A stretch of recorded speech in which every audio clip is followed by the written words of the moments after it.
نبوت کے چوتھے سال اللہ تعالیٰ کے حکم سے آپ نے کھلم کھلا اسلام کی تبلیغ شروع فرمائی۔ اس پر کافر بھڑک اٹھے، مسلمانوں کو ستانے لگے، ان کے دشمن بن گئے۔ مسلمانوں نے قریباً 9 سال ظلم برداشت کیے۔ اسلام لانے والوں کی تعداد مسلسل بڑھتی گئی۔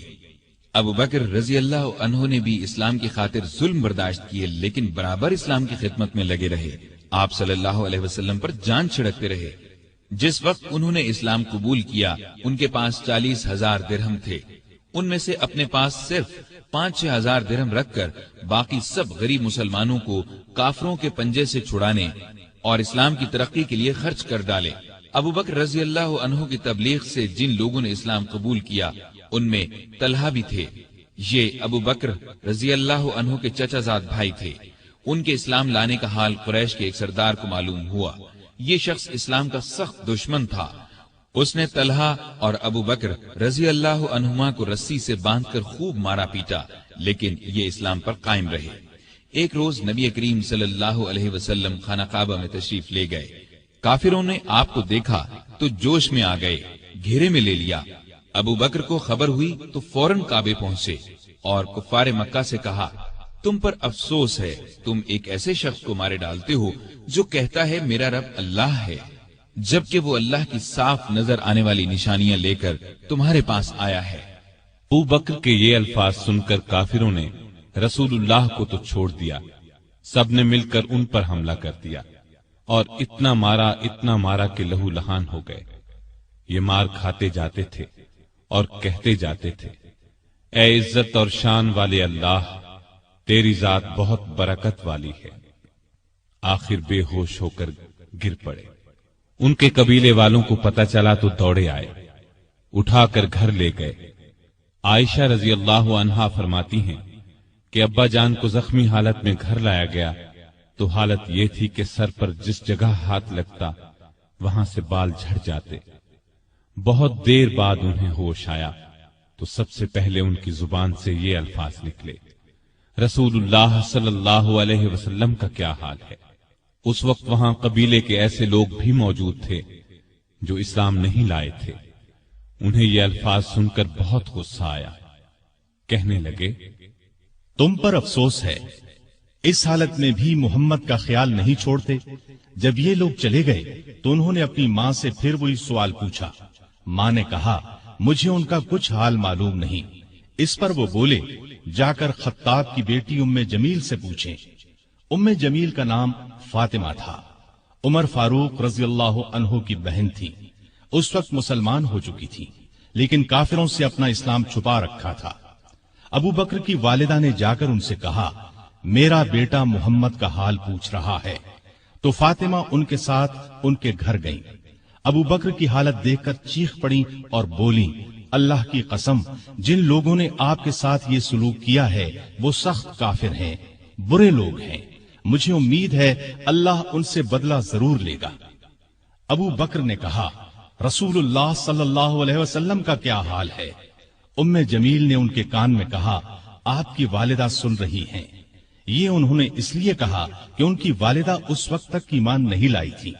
اس پر وہ بولے، تم ان کی فکر نہ کرو، ان سے کوئی خطرہ نہیں۔ تب انہوں نے بتایا، نبی کریم صلی اللہ علیہ وسلم بالکل خیریت سے ہیں اور دار ارقم میں ہیں۔ وہ سن کر بولے، اللہ کی قسم، میں اس وقت تک کچھ کھاؤں گا نہ پیوں گا جب تک رسول اللہ صلی اللہ علیہ وسلم کو دیکھ نہ لوں گا۔ آخر رات کی تاریکی میں ام جمیل انہیں رسول کریم صلی اللہ علیہ وسلم کے پاس لے گئی۔ آپ نے ابو بکر کی حالت دیکھی تو آنکھوں میں آنسو آ گئے۔ آپ نے جھک کر ابو بکر کی پیشانی چومی۔ اس موقع پر ابو بکر نے اپنی والدہ کے مسلمان ہونے کی خواہش ظاہر کی۔ آپ صلی اللہ علیہ وسلم نے دعا کی اور والدہ نے اسی وقت اسلام قبول کر لیا۔ اس واقعے کے بعد دونوں میں محبت اور بڑھ گئی۔ ابتدائی 3 سالوں میں کچھ اسلام لانے والے ایسے بھی تھے جو مکے کے کافروں کے غلام تھے۔ ان کافروں کو جب اپنے غلاموں کے اسلام لانے کا پتہ چلا تو ان غریبوں پر ظلم کے پہاڑ توڑنے لگے۔ ابو بکر رضی اللہ عنہ کو جب ان پر مظالم کے بارے میں معلوم ہوا تو اپنی دولت خرچ کر کے ان غلاموں کو آزاد کروانے لگے۔ انہوں نے اپنے مال سے جن غلاموں کو آزاد کرایا ان کے نام یہ ہیں: بلال بن رباح رضی اللہ عنہ یہ امیہ بن خلف کے غلام تھے. وہ انہیں تپتی ریت پر لٹاتا اور سینے پر پتھر کی سل رکھ دیتا تھا، لیکن یہ اللہ ایک ہے پکارتے رہتے. حمامہ رضی اللہ عنہا کو بھی آزاد کرایا. یہ بلال رضی اللہ عنہ کی والدہ تھی. عامر بن فہیرہ رضی اللہ عنہ طفیل بن حارث کے غلام تھے. ام یمس رضی اللہ عنہا قریش کے خاندان بنو زہرہ کی لونڈی تھی. کافر ان پر بہت ظلم کرتے تھے. ابو فکیہہ رضی اللہ عنہ بنو عبد الدار یا صفوان بن امیہ کے غلام تھے. انہیں بیڑیاں پہنا کر ریت پر اوندھا لٹایا جاتا تھا. کمر پر بھاری پتھر رکھا جاتا تھا. لہزیہ اور ان کی بیٹی لبینہ، زنیرہ، ان سب کو ابو بکر نے خرید کر آزاد کیا. ابو بکر رضی اللہ عنہ کے والد ابو قحافہ رضی اللہ عنہ اس وقت تک ایمان نہیں لائے تھے. بیٹے کو اس طرح دولت لٹاتے دیکھ کر ایک دن بولے، بیٹا میں دیکھ رہا ہوں تم جن لوگوں کو آزاد کروانے پر پیسہ خرچ کر رہے ہو وہ بہت کمزور ہیں. تم مضبوط لوگوں کو آزاد کراتے تو وہ تمہارے کام آتے. اس پر ابو بکر نے جواب دیا، میں نے ان غریبوں کو اپنے فائدے کے لیے نہیں، اللہ کو راضی کرنے کے لیے آزاد کرایا ہے، وہی اس کا بدلہ دے گا. یہ بات سن کر ان کے والد خاموش ہو گئے. کافروں کا ظلم جب حد سے بڑھا تو نبی کریم صلی اللہ علیہ وسلم نے مسلمانوں کو حبشہ کی طرف ہجرت کرنے کا مشورہ دیا. کچھ مسلمان ہجرت کر گئے. ابو بکر نے بھی اپنا وطن چھوڑا، لیکن راستے میں قبیلہ قارہ کے سردار ربیہ بن رفیع ملے. وہ اپنی امان میں انہیں واپس مکے لے آئے، اس لیے کہ وہ ابو بکر کو بہت پسند کرتے تھے. مکے میں داخل ہو کر ربیہ نے اعلان کر دیا کہ ابو بکر ان کی پناہ میں ہیں. قریش نے اس شرط پر ان کی پناہ منظور کر لی کہ ابو بکر اپنے گھر کے اندر جس طرح چاہیں عبادت کریں، گھر سے باہر نہ کریں، نہ اونچی آواز سے قرآن پڑھیں. انہوں نے یہ بات مان لی، لیکن ان کا دل بہت نرم تھا. جب گھر میں قرآن پڑھتے تو بے اختیار رونے لگتے. ان کے رونے کی آواز سن کر لوگ گھروں سے نکل آتے. راستہ چلتے لوگ رک جاتے اور قرآن سننے لگتے. مکے کے کافروں نے جب یہ دیکھا تو ربیہ سے شکایت کی. ربیہ نے ان کی شکایت ابو بکر کے آگے رکھی. اس پر ابو بکر نے ان کی پناہ واپس کر دی اور فرمایا، میں اپنے اللہ کی پناہ پر راضی ہوں. ربیہ نے جا کر کفار سے کہا کہ ابو بکر نے میری پناہ واپس کر دی ہے، اب تم جانو وہ جانے. بعد میں یہ ربیہ بن رفیع مسلمان ہو گئے تھے. ان کی کنیت ابن دغینہ تھی. عرب کے مسلمان بہادروں میں ان کا شمار ہوا. اب ابو بکر رضی اللہ عنہ پہلے کی طرح اسلام کی تبلیغ کرنے لگے. رسول اللہ صلی اللہ علیہ وسلم کی حمایت میں ہر وقت جان ہتھیلی پر لیے رہتے. کافروں نے کئی بار انہیں شدید تکالیف پہنچائی. ایک دفعہ نبی کریم صلی اللہ علیہ وسلم خانہ کعبہ میں نماز پڑھ رہے تھے. ایک کافر عقبہ بن ابی معیط نے آپ کی گردن مبارک میں چادر ڈال کر بل دینا شروع کیے. وہ آپ کا گلا گھونٹنا چاہتا تھا. ابو بکر دوڑ کر وہاں پہنچے، عقبہ کو دھکا دے کر ہٹایا اور بولے، تم ایک ایسے شخص کی جان لینا چاہتے ہو جو یہ کہتا ہے میرا رب اللہ ہے. اس پر عقبہ اور دوسرے کافروں نے ابو بکر کو مار مار کر ادموا کر ڈالا. ایسے اور کئی موقعوں پر نبی کریم صلی اللہ علیہ وسلم کی حفاظت کے لیے سینہ تان کر کھڑے ہو گئے. خود مار کھا لی تاکہ آپ صلی اللہ علیہ وسلم کو تکلیف نہ پہنچے. نبوت کے 12ویں سال معراج کا واقعہ پیش آیا. صبح کے وقت جب رسول اللہ صلی اللہ علیہ وسلم نے ابو جہل وغیرہ کے سامنے یہ واقعہ بیان فرمایا تو وہ مذاق اڑانے لگے اور ابو بکر کے پاس گئے اور کہا کہ دیکھو تمہارے صاحب کیسی باتیں کر رہے ہیں. اس پر انہوں نے جواب دیا، اگر محمد صلی اللہ علیہ وسلم نے یہ باتیں کہی ہیں تو ان کے سچا ہونے میں مجھے ذرہ بھر شک نہیں، کیونکہ سچ کے سوا آپ کی زبان مبارک پر کوئی بات نہیں آتی. پھر خود آپ کے پاس آئے اور پوچھا، اے اللہ کے رسول صلی اللہ علیہ وسلم، کیا واقعی آپ نے ایسا فرمایا ہے؟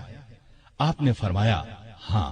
یہ سنتے ہی ابو بکر نے عرض کیا جو کچھ آپ نے فرمایا میں اس پر ایمان لاتا اور تصدیق کرتا ہوں کہ آپ بالکل سچے ہیں۔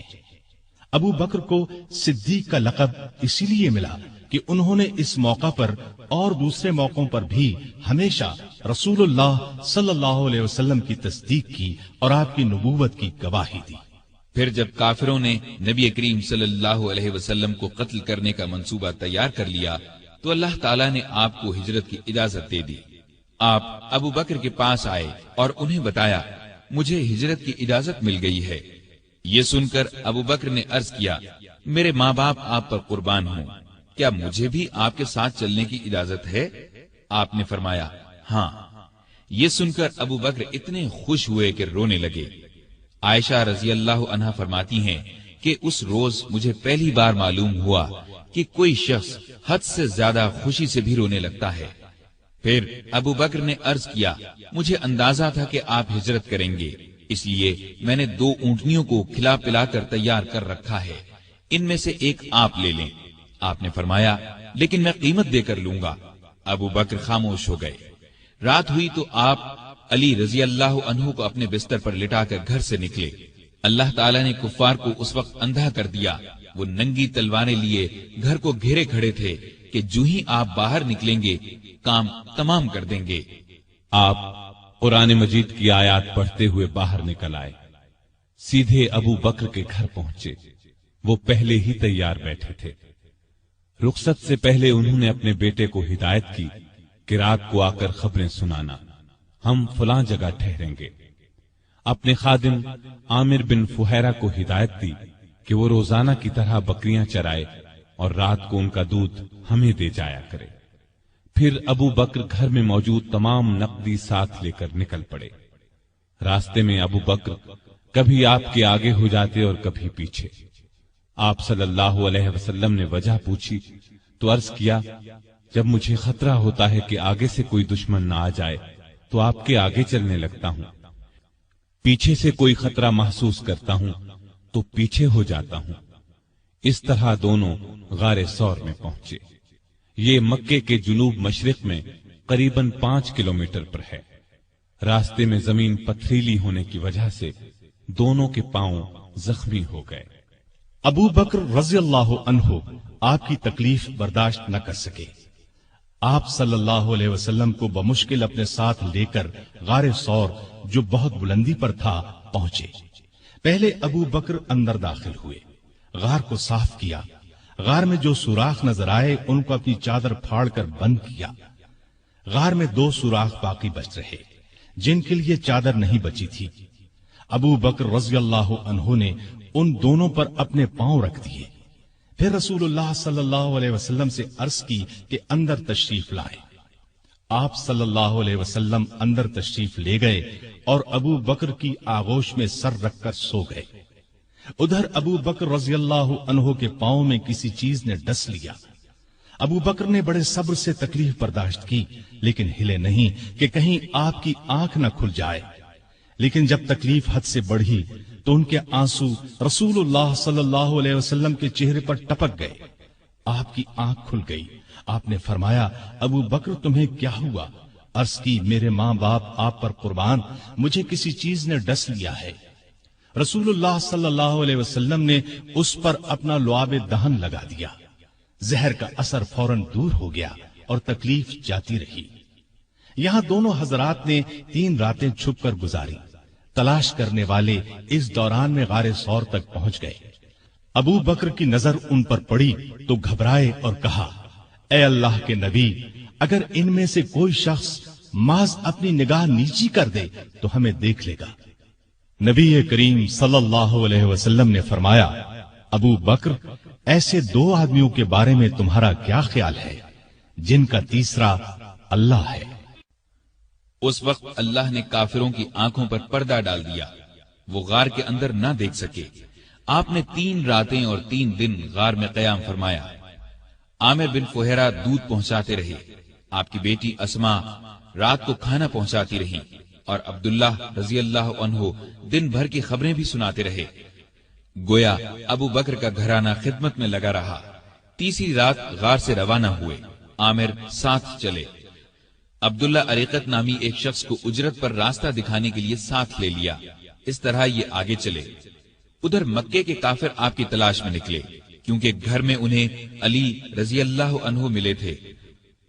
پہلے وہ ابو بکر رضی اللہ عنہ کے گھر پہنچے، وہ وہاں نہ ملے تو کافروں نے اعلان کیا، جو شخص محمد یا ابو بکر کو پکڑ کر لائے گا اسے ہر ایک کے بدلے 100 اونٹ انعام میں دیے جائیں گے۔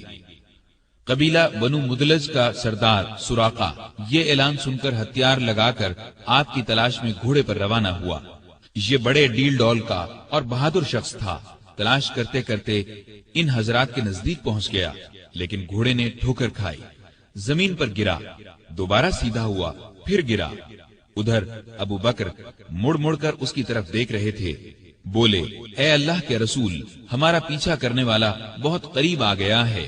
اس پر نبی کریم صلی اللہ علیہ وسلم نے فرمایا، لا تحزن ان اللہ معنا، غم نہ کر، اللہ ہمارے ساتھ ہے۔ اس کے ساتھ ہی سراقہ کا گھوڑا زمین میں دھنس گیا۔ یہ دیکھ کر وہ پکارا، مجھے معاف کر دیجئے، میں آپ کو کوئی تکلیف نہیں پہنچاؤں گا۔ آپ نے دعا کی، گھوڑا نکل آیا۔ سراقہ نزدیک آیا، کافروں کے اعلان کے بارے میں بتایا۔ آپ نے اسے جانے کی اجازت دے دی اور اس سے کہا، ہمارے بارے میں کسی کو نہ بتانا۔ وہ لوٹ گیا اور آپ اپنے ساتھی کے ساتھ آگے روانہ ہوئے۔ ادھر یثرب یعنی مدینہ کے لوگوں کو اطلاع مل چکی تھی۔ وہ آپ کا بے چینی سے انتظار کر رہے تھے۔ آپ 8 دن تک سفر کے بعد قباء کے قریب پہنچے۔ قباء مدینے سے 4 کلومیٹر کے فاصلے پر جنوب مغرب میں ایک گاؤں تھا۔ لوگوں کو آپ کی آمد کی خبر ملی تو اللہ اکبر کے نعرے لگاتے امٹ پڑے۔ ادھر رسول کریم صلی اللہ علیہ وسلم اور ابو بکر رضی اللہ عنہ سواری سے اتر کر ایک درخت کے نیچے بیٹھ گئے تھے۔ لوگ ابو بکر کو سلام کرتے رہے، اس لیے کہ ان کے سر اور داڑھی کے بال سفید ہو گئے تھے۔ لوگ انہیں اللہ کا رسول سمجھے۔ نبی صلی اللہ علیہ وسلم پر دھوپ آئی تو ابو بکر نے آپ پر کپڑا تان کر سایہ کیا۔ تب لوگوں کو معلوم ہوا کہ اللہ کے رسول تو یہ ہیں۔ آپ صلی اللہ علیہ وسلم نے قباء میں مسجد بنوائی۔ چند دن ٹھہرنے کے بعد وہاں سے مدینے کی طرف روانہ ہوئے۔ ابو بکر اب بھی ساتھ تھے۔ مدینے میں آپ اور ابو بکر ابو ایوب انصاری کے ہاں قیام فرما ہوئے۔ اب آپ نے مدینے میں مسجد بنانے کا ارادہ فرمایا۔ مسجد کے لیے جو زمین خریدی گئی اس کی قیمت ابو بکر نے ادا کی۔ تمام مسلمانوں نے بڑھ چڑھ کر مسجد کی تعمیر میں حصہ لیا۔ ابو بکر بھی کسی سے پیچھے نہ رہے۔ پھر ابو بکر نے اپنے گھر کے باقی افراد کو بھی مکے سے مدینے بلا لیا، لیکن والد اور ایک بھائی نے ابھی اسلام قبول نہیں کیا تھا، وہ مکے ہی میں ٹھہرے رہے۔ ابو بکر رضی اللہ عنہ کی والدہ بھی بوڑھے شوہر کی وجہ سے وہیں رکی رہی۔ مدینے میں آپ نے اپنا کام یعنی کپڑے کی تجارت پھر سے شروع کر دی، لیکن زیادہ وقت نبی کریم صلی اللہ علیہ وسلم کی خدمت میں بسر کرنے لگے۔ آپ ہر جگہ رسول اللہ صلی اللہ علیہ وسلم کے ساتھ جاتے۔ ابو بکر صدیق رضی اللہ عنہ نے ہر طرح کے جہاد میں حصہ لیا، دین کی خاطر ہر قسم کی سختیاں برداشت کی، اپنا مال اللہ کے راستے میں بے دریغ خرچ کیا، جان کی بازی لگا کر اللہ اور اس کے رسول صلی اللہ علیہ وسلم کے دشمنوں سے لڑے۔ آپ غزوہ بدر میں شریک ہوئے۔ اس لڑائی سے پہلے آپ نے پرجوش انداز میں مسلمانوں سے کہا، ہم آخری دم تک لڑیں گے۔ میدان جنگ میں نبی کریم صلی اللہ علیہ وسلم بہت دیر تک دعا کرتے رہے تو ابو بکر کا دل بھر آیا اور انہوں نے یہ الفاظ کہے، اے اللہ کے رسول، اب بس کیجئے، آپ بہت دعا مانگ چکے، اللہ آپ سے کیا ہوا وعدہ ضرور پورا فرمائے گا۔ لڑائی کے دوران جو کافر آپ صلی اللہ علیہ وسلم کی طرف بڑھتا، ابو بکر فوراً اس پر حملہ آور ہوتے۔ ابو بکر کے بیٹے عبد الرحمن ابھی مسلمان نہیں ہوئے تھے، کافروں کے لشکر میں موجود تھے۔ کچھ عرصے بعد وہ اسلام لے آئے۔ اس وقت انہوں نے بتایا، ابا جان، بدر کی لڑائی میں آپ میری تلوار کے زد میں آئے تھے، لیکن میں نے وار نہیں کیا تھا۔ یہ سن کر ابو بکر نے فرمایا، لیکن اگر تم میری تلوار کی زد میں آ جاتے تو میں تمہیں ہرگز نہ چھوڑتا۔ اس کے بعد احد کی لڑائی ہوئی۔ اس لڑائی میں مسلمانوں کے ایک دستے کی غلطی کی وجہ سے مسلمانوں کے پاؤں اکھڑ گئے۔ اس وقت کافر چاروں طرف سے آپ صلی اللہ علیہ وسلم پر ٹوٹ پڑے۔ اس وقت جن چند جانثاروں نے آپ کے ساتھ دشمن کا مقابلہ کیا ان میں سے ایک ابو بکر رضی اللہ عنہ بھی تھے۔ خندق کی لڑائی میں ابو بکر فوج کا ایک دستہ لے کر خندق کے ایک حصے کی حفاظت کرتے رہے۔ بعد میں اس جگہ مسجد بنائی گئی جو مسجد صدیق کے نام سے مشہور ہوئی۔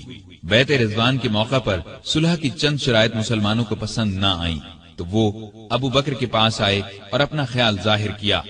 ابو بکر نے ان سے فرمایا، آپ اللہ کے رسول ہیں، جس طرح اللہ حکم دیتا ہے اسی طرح کرتے ہیں، اللہ ان کی مدد کرے گا، تم ان کی اطاعت کرتے رہو، اللہ کی قسم وہ حق پر ہیں۔ خیبر کی لڑائی میں بھی ابو بکر رضی اللہ عنہ ساتھ تھے۔ فتح مکہ کے موقع پر بھی ابو بکر ساتھ تھے۔ قریش میں اب مقابلے کی تاب نہیں تھی۔ آپ صلی اللہ علیہ وسلم نے انہیں معاف کر دیا۔ ابو بکر اپنے والد ابو قحافہ کو آپ کی خدمت میں لائے۔ وہ بہت بوڑھے ہو چکے تھے، بینائی بھی زائل ہو چکی تھی۔ ابو بکر نے خواہش ظاہر کی کہ وہ مسلمان ہو جائیں۔ آپ صلی اللہ علیہ وسلم نے ان کے سینے پر ہاتھ پھیرا اور فرمایا، اسلام لے آئیے۔ انہوں نے اسی وقت کلمہ پڑھ لیا۔ غزوہ حنین کے موقع پر جب قبیلہ حوازن نے زبردست تیر اندازی کی تو مسلمانوں کی صفیں ٹوٹ گئیں۔ اس وقت جو صحابہ ثابت قدم رہے ان میں ابو بکر بھی تھے۔ غزوہ طائف میں ابو بکر کے بیٹے عبداللہ کو ایک تیر لگا، وہ زخمی ہو گئے۔ چند دن میں زخم ٹھیک ہو گیا لیکن پھر خراب ہو گیا اور وہ اسی زخم کی وجہ سے فوت ہوئے۔ تبوک کی لڑائی کے موقع پر لشکر کے لیے ہتھیاروں اور سواریوں کی بہت ضرورت تھی۔ آپ نے مسلمانوں سے فرمایا، دل کھول کر مال اور سامان دیں۔ اس پر غریب امیر ہر مسلمان نے مال، سامان، اونٹ، گھوڑے، غلہ، کھجوریں وغیرہ آپ کی خدمت میں ڈھیر کر دی۔ ابو بکر اپنے گھر کا تمام سامان اور ہر چیز لے آئے۔ نبی کریم صلی اللہ علیہ وسلم نے پوچھا، ابو بکر بال بچوں کے لیے کیا چھوڑا؟ انہوں نے عرض کیا، ان کے لیے اللہ اور اللہ کا رسول کافی ہیں۔ لڑائی میں آپ صلی اللہ علیہ وسلم نے ساری فوج کا انتظام ابو بکر رضی اللہ عنہ کے سپرد کیا۔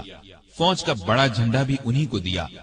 تبوک مدینے سے 686 کلومیٹر دور ہے۔ مسلمان تکلیفیں اٹھاتے وہاں پہنچے۔ تبوک سے واپسی کے بعد حج کے دن قریب آئے تو آپ صلی اللہ علیہ وسلم نے ابو بکر کو امیر حج مقرر فرمایا۔ انہوں نے لوگوں کو حج کرایا۔ ہجرت کے 10ویں سال رسول کریم صلی اللہ علیہ وسلم خود حج کے لیے مکہ تشریف لے گئے۔ ابو بکر رضی اللہ عنہ اور ہزارہا مسلمان آپ کے ساتھ تھے۔ آپ کا سامان ابو بکر کی اونٹنی پر لادا گیا۔ 11 ہجری میں آپ نے ایک لشکر شام بھیجنے کے لیے تیار کیا۔ اس لشکر کا سردار آپ نے اپنے ایک پیارے نوجوان اسامہ بن زید رضی اللہ عنہ کو مقرر فرمایا۔ اس لشکر کو بھیجنے کا مقصد یہ تھا کہ روم کے بادشاہ سے موتا کی لڑائی کا بدلہ لیا جائے۔ موتا کی لڑائی 8 ہجری میں ہوئی تھی اور اس میں رومی عیسائیوں کے ہاتھوں نبی کریم صلی اللہ علیہ وسلم کے 12 پیارے صحابہ شہید ہو گئے تھے۔ ان میں اسامہ رضی اللہ عنہ کے والد زید بھی تھے۔ اس لشکر میں ابو بکر رضی اللہ عنہ بھی شریک تھے۔ انہوں نے اس بات کی پرواہ تک نہیں کی کہ ان کا سپہ سالار 18-19 سال کی عمر کا ایک نوجوان ہے۔ دراصل وہ اللہ کے سپاہی تھے اور جو بات اللہ کے رسول صلی اللہ علیہ وسلم کو پسند تھی وہی انہیں بھی پسند تھی۔ حج سے واپسی پر نبی صلی اللہ علیہ وسلم نے مسلمانوں کو یہ خطبہ دیا، اللہ نے اپنے ایک بندے کو اختیار دیا کہ چاہے تو دنیا کی نعمتوں کو قبول کر لے اور چاہے تو اللہ کے پاس جا کر ان نعمتوں کو قبول کرے جو وہاں ملنے والی ہیں۔ تو اس بندے نے اللہ کے پاس جا کر ملنے والی نعمتوں کو قبول کیا ہے۔ یہ خطاب سن کر ابو بکر رضی اللہ عنہ رونے لگے۔ وہ سمجھ گئے کہ یہ آپ صلی اللہ علیہ وسلم نے اپنے بارے میں فرمایا ہے۔ ہجرت کے 11ویں سال رسول کریم صلی اللہ علیہ وسلم کے مرض میں اضافہ ہو گیا تو آپ نے ابو بکر کو نماز پڑھانے کا حکم فرمایا۔ ابو بکر نمازیں پڑھانے لگے۔ اس دوران میں ایک صبح آپ کو افاقہ محسوس ہوا تو آپ سہارا لے کر مسجد میں تشریف لے آئے۔ ابو بکر نے پیچھے ہٹنا چاہا تو آپ نے اشارے سے فرمایا اپنی جگہ پر رہو۔ پھر آپ نے ان کے ساتھ بیٹھ کر نماز ادا کی۔ ہجرت کے 11ویں سال 12 ربیع الاول بروز پیر آپ صلی اللہ علیہ وسلم نے رحلت فرمائی۔ وہ دن ابو بکر کی زندگی کا سب سے بڑے صدمے کا دن تھا۔ انہوں نے نبی کریم صلی اللہ علیہ وسلم کی پیشانی کو بوسہ دیا اور فرمایا، میرے ماں باپ آپ پر قربان، اللہ آپ پر 2 موتیں جمع نہیں کرے گا۔ جو موت اللہ نے آپ کے لیے لکھ دی وہ آ چکی، اب آپ پر کبھی موت نہیں آئے گی۔ اس وقت صحابہ کی حالت بہت نازک تھی۔ سیدنا عمر فاروق رضی اللہ عنہ ننگی تلوار لیے اعلان کرتے نظر آئے، جو شخص یہ کہے گا کہ رسول اللہ صلی اللہ علیہ وسلم نے وفات پائی، میں اسے جان سے مار ڈالوں گا۔ ابو بکر نے ان کی یہ تقریر سنی تو فرمایا، اے عمر سنبھلو اور چپ ہو جاؤ۔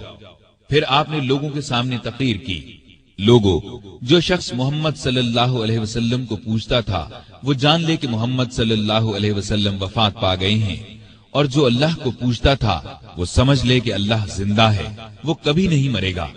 ان الفاظ کے بعد آپ نے قرآن مجید کی یہ آیت تلاوت فرمائی، محمد صلی اللہ علیہ وسلم صرف رسول ہی ہیں، ان سے پہلے بہت سے رسول آ چکے ہیں۔ کیا اگر ان کا انتقال ہو جائے یا شہید ہو جائیں تو تم اسلام سے اپنی ایڑیوں کے بل پھر جاؤ گے؟ اور جو کوئی پھر جائے اپنی ایڑیوں پر تو ہرگز اللہ تعالیٰ کا کچھ نہ بگاڑے گا۔ ان قریب اللہ تعالیٰ شکر گزاروں کو نیک بدلہ دے گا۔ ابو بکر رضی اللہ عنہ کی تقریر سن کر لوگوں کو یقین آ گیا کہ رسول اللہ صلی اللہ علیہ وسلم واقعی ان سے جدا ہو چکے ہیں۔ آپ کی وفات کے بعد مسلمانوں نے متفقہ طور پر جناب ابو بکر صدیق کو خلیفہ چن لیا۔ خلیفہ بنائے جانے کے بعد انہوں نے یہ خطبہ دیا، لوگو، اللہ کی قسم میں نے کبھی تمہارا امیر بننے کی خواہش نہیں کی۔ تم نے ایک ایسا بوجھ مجھ پر ڈال دیا ہے جس کے اٹھانے کی طاقت میں اپنے اندر نہیں پاتا، اور اللہ کی مدد کے بغیر اس کو نہیں سنبھال سکتا۔ میں تم سے بہتر نہیں، اگر سیدھے راستے پر چلوں تو میری مدد کرنا، اور اگر غلطی کروں تو مجھے درست کر دینا۔ یاد رکھو، سچائی امانت ہے اور جھوٹ خیانت۔ تم میں سے جو کمزور ہے وہ میرے نزدیک طاقتور ہے، یہاں تک کہ اس کا حق دلوا دوں، اور تم میں سے جو طاقتور ہے وہ میرے نزدیک کمزور ہے، یہاں تک کہ اس سے دوسروں کا حق وصول کر لوں۔ جو قوم اللہ کی راہ میں جہاد چھوڑ دیتی ہے وہ ذلیل کر دی جاتی ہے، اور جس قوم میں بے حیائی پھیل جاتی ہے اس پر اللہ کا عذاب نازل ہوتا ہے۔ جب تک میں اللہ اور اس کے رسول صلی اللہ علیہ وسلم کی اطاعت کروں تم میرا حکم مانو، اور جب میں اللہ اور اس کے رسول کی نافرمانی کروں تو تم پر میرا حکم ماننا فرض نہیں۔ اب نماز کے لیے کھڑے ہو جاؤ، اللہ تم پر رحم فرمائے۔ خلیفہ بننے کے بعد ابو بکر نے جو سب سے پہلا حکم جاری کیا وہ یہ تھا کہ اسامہ کے لشکر کو شام جانے کے لیے تیار ہو جانا چاہیے۔ مجاہدین فوراً جمع ہونے لگے۔ اسی اثنا میں خبریں آنے لگیں کہ عرب کے بہت سے قبیلوں نے زکوٰۃ ادا کرنے سے انکار کر دیا ہے۔ یہ لوگ ابھی تھوڑا عرصہ پہلے ہی مسلمان ہوئے تھے۔ بعض لوگوں نے نبی ہونے کا جھوٹا دعویٰ کر کے ہزارہا لوگوں کو بے وقوف بنا ڈالا۔ لوگ ان کے گرد جمع ہو گئے۔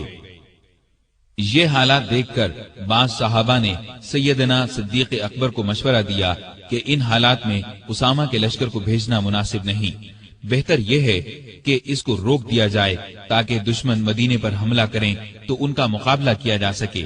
لیکن ابو بکر نے یہ مشورہ ماننے سے انکار کر دیا اور فرمایا، اللہ کی قسم، اگر مدینہ اس طرح آدمیوں سے خالی ہو جائے کہ درندے اور کتے مجھے پھاڑ کھائیں، تب بھی میں اس لشکر کو شام جانے سے نہیں روکوں گا جس کو رسول اللہ صلی اللہ علیہ وسلم نے شام جانے کا حکم فرمایا تھا۔ اب بعض صحابہ نے یہ مشورہ دیا کہ لشکر کا سپہ سالار نو عمر اسامہ کی جگہ کسی عمر رسیدہ تجربہ کار صحابی کو بنا دیا جائے۔ یہ سن کر ابو بکر کو غصہ آ گیا۔ انہوں نے فرمایا، یہ تم کیسا مشورہ دے رہے ہو؟ جس شخص کو رسول اللہ صلی اللہ علیہ وسلم نے لشکر کا امیر بنایا، میں اس کی جگہ کسی اور کو امیر مقرر کروں، ایسا ہرگز نہیں ہوگا۔ پھر ابو بکر رضی اللہ عنہ لشکر کو رخصت کرنے کے لیے خود مدینے سے باہر مقام جرف پر پہنچے، دور تک انہیں چھوڑنے گئے۔ اسامہ گھوڑے پر سوار تھے اور ابو بکر ان کے ساتھ پیدل چل رہے تھے۔ اسامہ نے عرض کیا، اے رسول اللہ کے خلیفہ، یا تو آپ بھی گھوڑے پر سوار ہو جائیں یا مجھے گھوڑے سے اتر کر پیدل چلنے دیں۔ ابو بکر نے فرمایا، نہ تو میں سوار ہوں گا نہ تمہیں گھوڑے سے اترنے دوں گا۔ اگر کچھ دیر کے لیے میرے قدموں پر اللہ کی راہ کا غبار پڑ جائے تو اس سے میری شان میں کوئی کمی نہیں آ جائے گی۔ پھر آپ نے لشکر کو رخصت کیا، انہیں دعا دی۔ اسامہ کا یہ لشکر شام کے عیسائیوں کو سزا دے کر قریباً 70 دن بعد واپس لوٹا۔ نبی صلی اللہ علیہ وسلم کی وفات کے بعد کچھ قبیلے اسلام سے پھر گئے، کچھ نے زکوٰۃ دینے سے انکار کر دیا اور کچھ نے جھوٹی نبوت کا اعلان کر دیا۔ یہ سب ارتدادی فتنے تھے، یعنی یہ مرتد ہو گئے تھے۔ ابو بکر رضی اللہ عنہ نے ان سب کے خلاف جہاد کیا۔ پہلے آپ نے زکوٰۃ نہ دینے والوں سے جنگ کی، انہیں شکست دی۔ پھر خالد بن ولید اور دوسرے سپاہ سالاروں کے لشکر جھوٹے نبیوں کی طرف روانہ کیے۔ مسیلمہ کذاب سب سے بڑا جھوٹا نبی تھا۔ خالد بن ولید کے لشکر نے اسے شکست فاش دی۔ اس لڑائی کو یمامہ کی لڑائی کہا جاتا ہے۔ مسیلمہ بھی اس جنگ میں مارا گیا۔ 10,000 مرتد ہلاک ہوئے۔ مسلمانوں کے لشکر میں سے 1,000 شہید ہوئے۔ اس طرح مرتدوں کی کمر ہمیشہ کے لیے ٹوٹ گئی، ہر طرف امن قائم ہو گیا، اور یہ سب ابو بکر کی غیر معمولی ایمانی طاقت، ہمت اور شجاعت کی وجہ سے ممکن ہوا۔ اس کے بعد آپ کا ایک خاص کارنامہ یہ ہے کہ آپ نے قرآن کو ایک جگہ جمع کروایا، کیونکہ اس وقت قرآن مجید مختلف جگہوں پر لکھا ہوا تھا۔ یمامہ کی لڑائی میں سینکڑوں حفاظ صحابہ شہید ہو گئے تھے، اس لیے ضرورت محسوس ہوئی کہ قرآن کو ایک جگہ جمع کر دیا جائے، چنانچہ یہ کام کیا گیا۔ اس کے بعد ابو بکر روم اور ایران کی طرف متوجہ ہوئے۔ روم اور ایران اس وقت دنیا کی 2 بڑی سلطنتیں تھیں۔ روم والے عیسائی تھے اور ایران کے لوگ مجوسی یعنی آگ کو پوجتے تھے۔ دونوں ہی مسلمانوں کے دشمن تھے۔ نبی کریم صلی اللہ علیہ وسلم نے اپنی زندگی مبارک میں آس پاس کے ملکوں کے بادشاہوں کے نام اسلام کے پیغامات ارسال فرمائے تھے۔ ایک خط ایران کے بادشاہ خسرو پرویز کو بھی بھیجا گیا تھا۔ اس نے آپ کا خط پھاڑ دیا تھا۔ آپ نے یہ خبر سن کر فرمایا تھا، اللہ اس کے ملک کے ٹکڑے ٹکڑے کرے۔ پھر خسرو پرویز کے بیٹے نے اسے قتل کر ڈالا۔ اس کے بعد ایرانی آپس میں لڑنے لگے۔ ایسے میں ابو بکر رضی اللہ عنہ خلیفہ بن گئے تو انہوں نے خالد بن ولید کو سپاہ سالار بنا کر ایران کی طرف روانہ کیا۔ خالد بن ولید رضی اللہ عنہ کی ایرانیوں سے 15 کے قریب لڑائیاں ہوئیں۔ ان سب میں اللہ نے انہیں فتح عطا کی۔ اس کے بعد روم کی باری آئی۔ روم کی طرف 4 لشکر روانہ کیے۔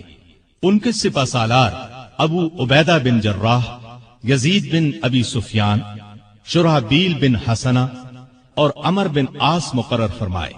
ان 4 لشکروں میں 27,000 کے قریب مجاہدین تھے۔ یہ 4 مختلف راستوں سے شام پر حملہ آور ہوئے۔ ساتھ ہی ابو بکر نے خالد بن ولید کو حکم بھیجا کہ وہ بھی ان لشکروں کی مدد کے لیے پہنچیں۔ خالد بن ولید شام کے اسلامی لشکر سے آ ملے اور کمان اپنے ہاتھ میں لے لی۔ ادھر رومیوں کا بڑا لشکر اجنادین کے مقام پر جمع ہوا۔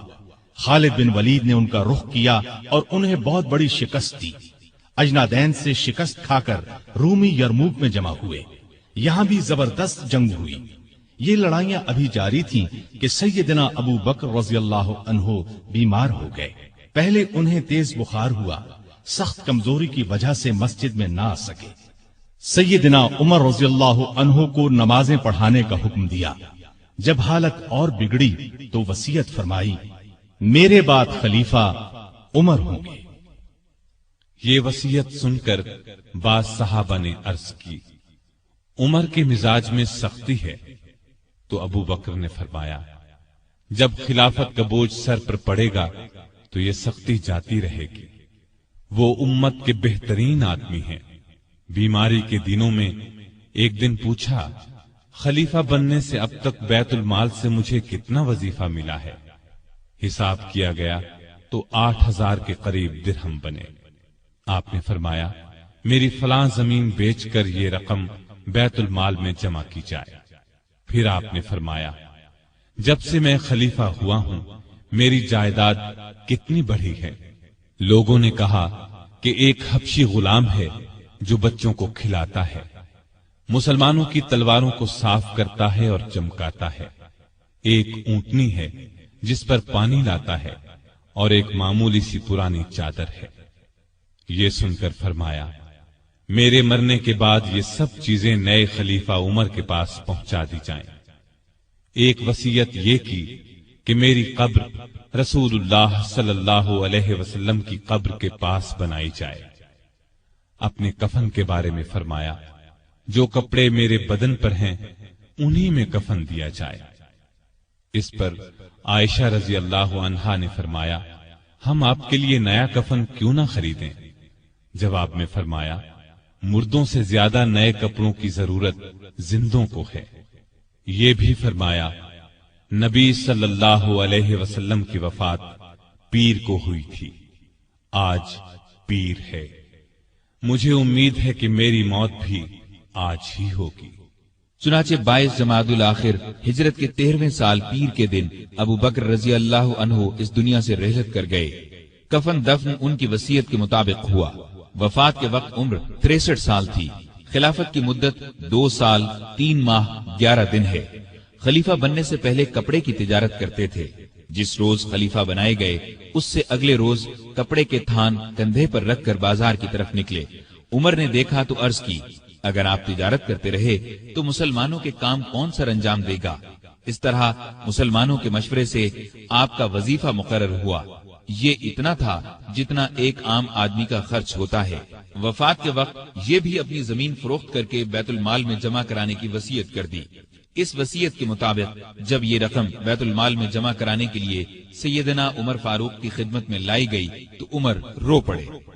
آپ کی شکل نورانی، قد درمیانہ، جسم دبلا پتلا، رنگ گورا تھا۔ لباس بہت سادہ پہنتے، عبادت کا بہت شوق تھا۔ دن کو روزہ رکھتے، رات کو قیام کرتے، تلاوت کے وقت اتنا روتے کہ داڑھی تر ہو جاتی۔ قرآن اور حدیث کے بہت بڑے عالم تھے۔ آپ سے مروی 42 احادیث ہیں۔ لکھنا پڑھنا بھی جانتے تھے۔ مختلف اوقات میں 5 شادیاں کی، 3 بیٹے اور 3 بیٹیاں تھیں۔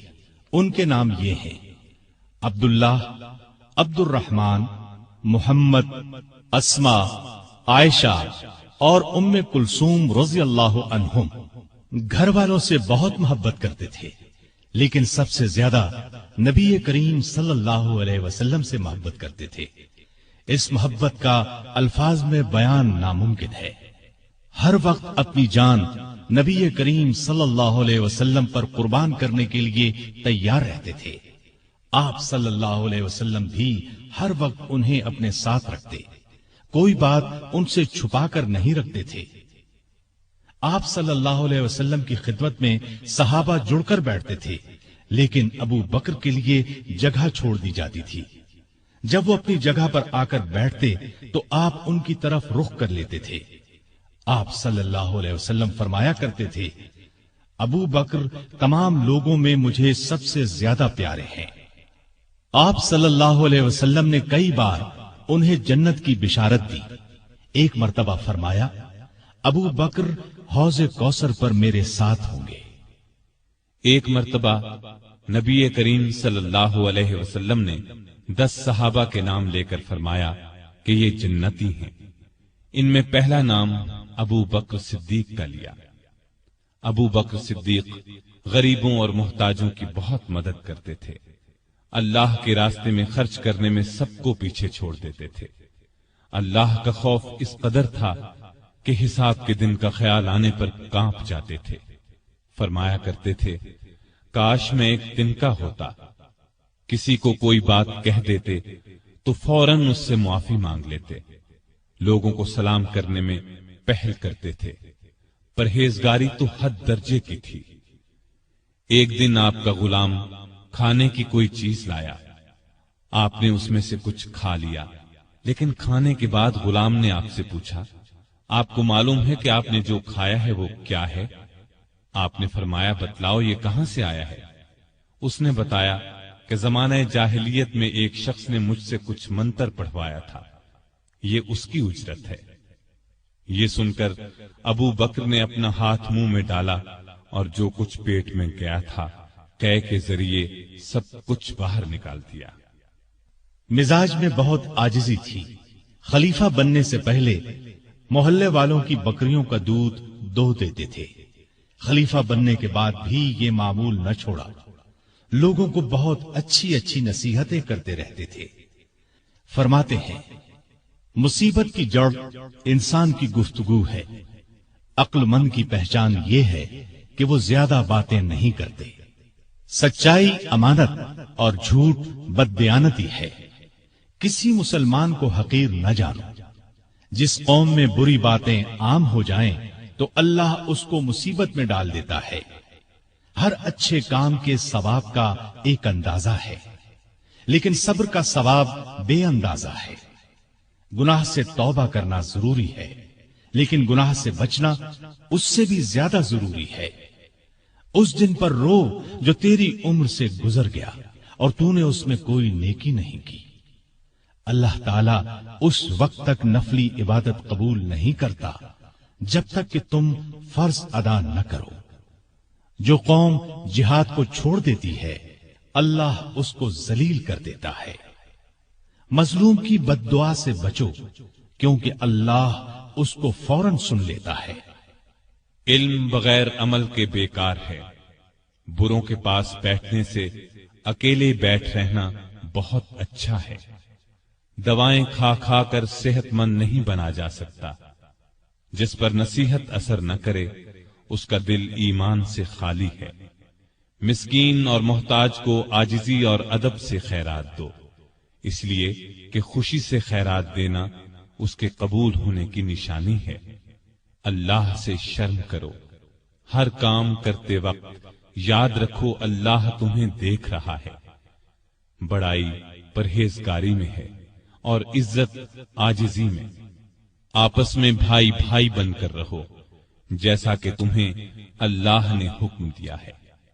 ایک دوسرے سے تعلق مت توڑو، کسی سے حسد نہ کرو اور نہ کسی کے خلاف دل میں کینہ رکھو۔